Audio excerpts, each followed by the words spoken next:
The Native American experience. The Cherokee are Native Americans. Long before the English colonists arrived, they lived in part of the region that became Georgia. The U.S. government had agreed to Cherokee land rights in treaties. However, the U.S. economy and population continued to grow. Settlers demanded more Cherokee land.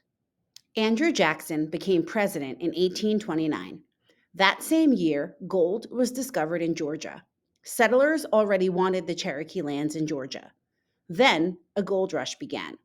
This brought even more settlers to the state. It also put even more pressure on the Native American population. In 1830, Jackson signed into law Congress's Indian Removal Act. According to this law, the president had to make treaties with all Native American nations living east of the Mississippi River. Native American land in the east was to be exchanged for land in the west. At the time, land in the west was considered less valuable. The treaties would give the government the power to force all Native Americans from their tribal homes. Doing so would free up millions of acres of land for settlers. It will be my sincere and constant desire to observe toward the Indian tribes within our limits a just and liberal policy, and to give that humane and considerate attention to their rights and their wants, which is consistent with the habits of our government and the feelings of our people. Andrew Jackson. In 1834, Congress established Indian Territory.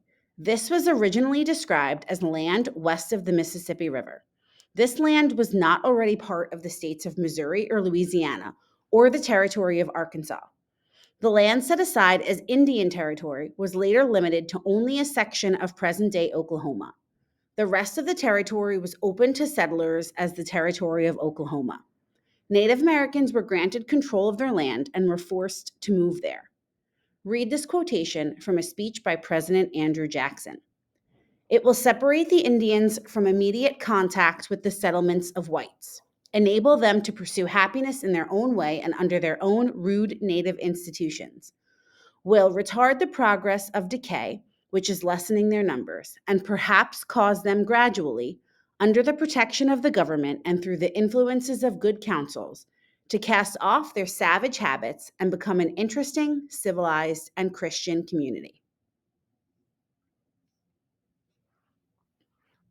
The U.S. government played a big role in the lives of Native Americans. Write an essay describing the government's decisions and the effects those decisions had on the Native American people. Use evidence from the passage to support your response.